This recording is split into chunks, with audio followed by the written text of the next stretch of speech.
ഇവാഞ്ചലിയും അനുദിന സുവിശേഷ വിചിന്തനം. ആണ്ടുവട്ടം 26-ാം വാരം, ഒക്ടോബർ 1 ചൊവ്വാഴ്ച. വിശുദ്ധ ലൂക്കായുടെ സുവിശേഷം 9-ാം അധ്യായം 51 മുതൽ 56 വരെയുള്ള തിരുവചനങ്ങൾ മറ്റുള്ളവരെ മനസ്സിലാക്കി സന്തോഷത്തോടും സമാധാനത്തോടും കൂടെ ആയിരിക്കുവാൻ നമ്മെ സഹായിക്കുന്നു. തൻ്റെ ആരോഹണത്തിൻ്റെ ദിവസങ്ങൾ പൂർത്തിയായിക്കൊണ്ടിരിക്കവേ ജെറുസലേമിലേക്ക് പോകുവാൻ ഈശോ തീരുമാനിക്കുകയും തനിക്ക് മുമ്പേ ഏതാനും ദൂതന്മാരെ അയക്കുകയും ചെയ്തു. ക്രിസ്തുവിന് വഴിയൊരുക്കുവാൻ സമരിയായിലൂടെ ജെറുസലേമിലേക്ക് പോകുവാൻ ശിഷ്യന്മാർ തീരുമാനിച്ചു.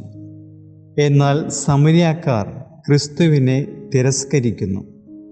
ജെറുസലേമിലേക്ക് പ്രവേശിക്കാനുള്ള എളുപ്പവഴികളിൽ ഒന്നായതുകൊണ്ടാണ് സമരിയായിലൂടെ പോകുവാൻ തീരുമാനിച്ചത്. പക്ഷേ നൂറ്റാണ്ടുകളോളം പഴക്കമുള്ള ശത്രുത ഉണ്ടായിരുന്നതുകൊണ്ട് പൊതുവെ യഹൂദരാരും സമരിയ വഴി പോകുവാൻ തയ്യാറാകുമായിരുന്നില്ല. പക്ഷേ ഈശോ തിരഞ്ഞെടുത്തത് യഹൂദർ ഒഴിവാക്കുന്ന സമരിയായിലൂടെയുള്ള വഴിയായിരുന്നു. പിതാവ് തന്നെ അയച്ചിരിക്കുന്നത് കുറച്ചു പേർക്ക് വേണ്ടി മാത്രമല്ല എന്ന് ഈശോയ്ക്ക് അറിയാമായിരുന്നു.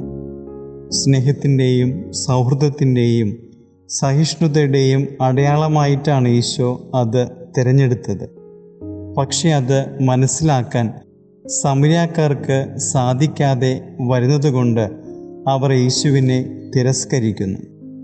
ഇത് കണ്ട് ശിഷ്യന്മാരായ യാക്കോബും യോഹന്നാനും കർത്താവിനോട് ചോദിക്കുന്നുണ്ട്, സ്വർഗത്തിൽ നിന്ന് അഗ്നി ഇറങ്ങി ഇവരെ നശിപ്പിക്കട്ടെ എന്ന്. എന്നാൽ ഈശോ തിരിഞ്ഞ് അവരെ ശാസിക്കുന്നുണ്ട്. കാരണം ക്രിസ്തു വന്നത് ആരെയും ഭരിക്കുവാനോ നശിപ്പിക്കാനോ അല്ല, മറിച്ച് ജീവൻ ഉണ്ടാകാൻ വേണ്ടിയാണ്. നമ്മുടെയൊക്കെ മനസ്സിൽ വെറുപ്പോ വൈരാഗ്യമോ ശത്രുതയോ ഉണ്ടായാൽ തീർച്ചയായും അത് നമ്മുടെ ആത്മാവിനെ അന്ധതയിലാഴ്ത്തും. മറ്റുള്ളവരുടെ നന്മകൾ കണ്ടെത്തുവാൻ തടസ്സമാവുകയും ചെയ്യും. നമ്മുടെ മനസ്സിൽ ഓർത്തിരിക്കേണ്ട ഒരു കാര്യമുണ്ട്. വെറുപ്പ്, വൈരാഗ്യം, ശത്രുത എന്നീ 3 അക്ഷരങ്ങളുള്ള വാക്കുകൾക്ക് ഒരു മനുഷ്യനെ കീഴടക്കാൻ പറ്റുന്നുണ്ടെങ്കിൽ സ്നേഹം എന്ന 3 അക്ഷരങ്ങൾക്ക് ലോകത്തെ മുഴുവൻ കീഴടക്കുവാൻ സാധിക്കും. ക്രിസ്തുവിൻ്റെ ശിഷ്യരായ നമ്മുടെ ഒരു പുഞ്ചിരിക്ക് പോലും മറ്റുള്ളവരുടെ ഹൃദയങ്ങളെ കീഴടക്കുവാൻ സാധിക്കും. ചെറുപുഷ്പം എന്നറിയപ്പെടുന്ന വിശുദ്ധ കൊച്ചു ത്രേസ്യ തൻ്റെ ജീവിതത്തെ ദൈവത്തിന് പൂർണ്ണമായി സമർപ്പിച്ചിട്ട് പറയുന്നുണ്ട്, 3-ാമത്തെ വയസ്സ് മുതൽ നല്ലവനായ എൻ്റെ ദൈവത്തിന് യാതൊന്നും ഞാൻ നിഷേധിച്ചിട്ടില്ല എന്ന്. തെറ്റുകൾ പറ്റാത്തവരായി ആരുമില്ല.